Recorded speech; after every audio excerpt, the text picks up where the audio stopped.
the Powerpuff Girls and the Slumber Party.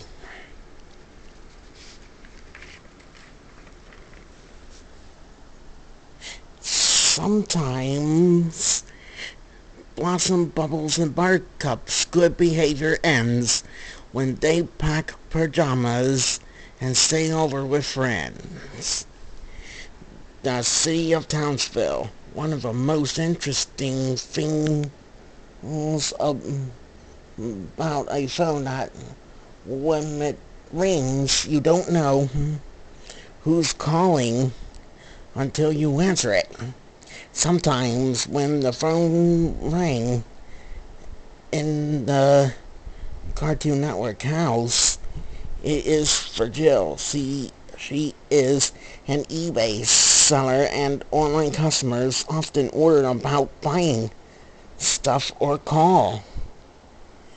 Jill, yes, I think I can handle that. How soon will you need it? Sometimes it was Camden calling for us about getting together for a visit.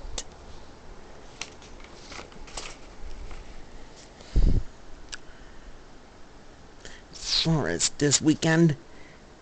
That will be fine, Camden. When the call is for Blossom, it was usually Robin Snyder with question about homework. Blossom, the fifth problem got 6.5. What did you get?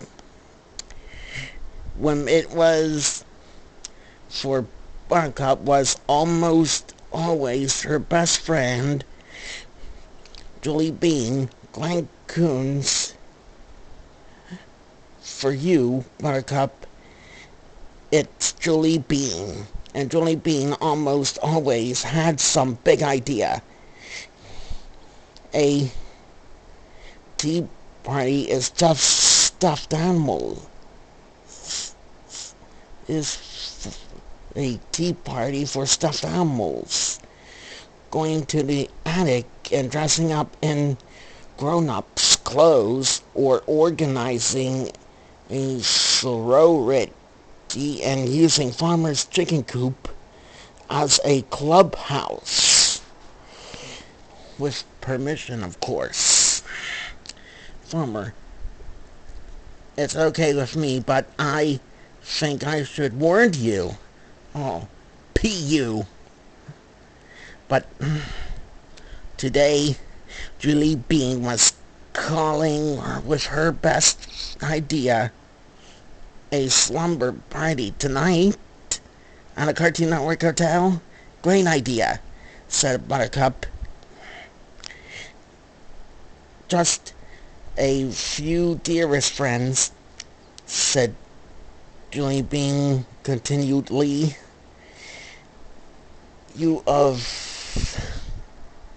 course, Robin Snyder, Bubbles and Blossom, and would you bring your tape player?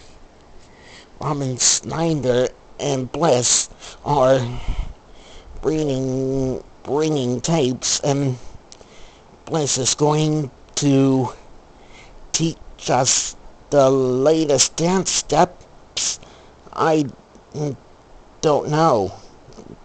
Glenn Coons said later. You've never slept away in a Cartoon Network hotel before. Oh, but I have, protested Buttercup. I'm new at New York City one time for a whole week. That's different, said Glenn Coons. New York City is 169 miles from Harrisburg. The Beans and Cartoon Network Hotel are neighbors, argued Buttercup. Close neighbors. Oh, please, Glenn Coons. It'll be so much fun. I'm taking my player. Robin Snyder and Bliss have great takes. Bliss going to teach us the latest dance step. Please, Glenn Coons. Oh, I suppose. It's all right, said Glenn Coons.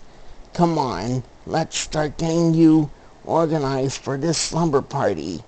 You know, Glenn said as Glenn Coons checked out Buttercup's sleeping bag. It still had some leaves stuck to it from a sleep out.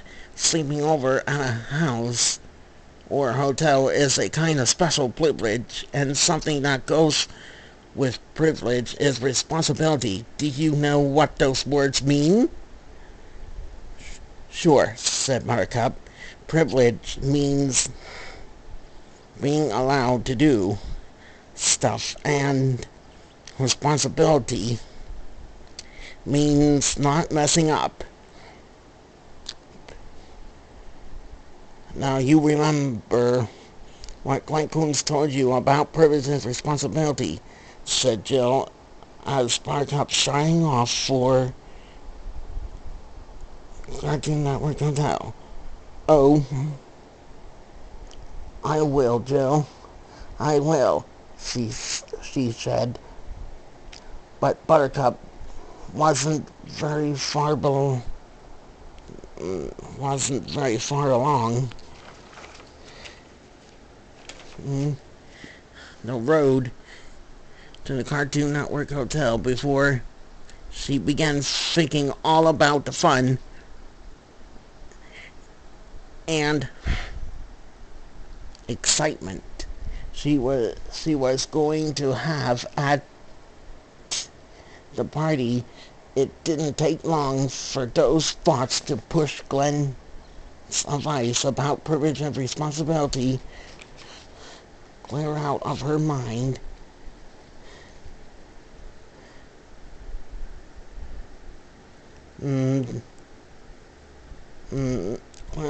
Head.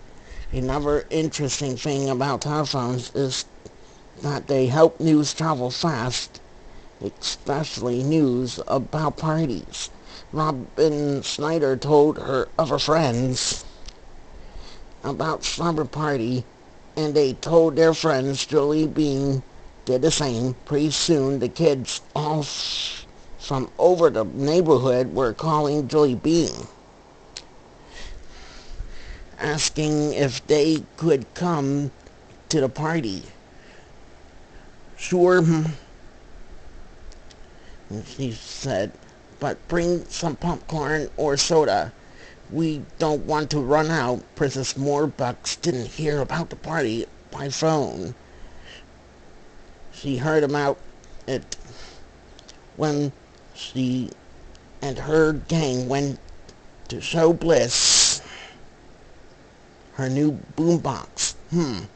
A slumber party, she said. Sounds like fun. How are we getting invited to the girls' party? Asked one of them. We're not gonna get invited, stupid, said Princess Moorbox. We gonna crash the party boombox after all. Later, when the rest of the family settled down for a quiet evening at home, Glenn Coons sighed and said, I'm sure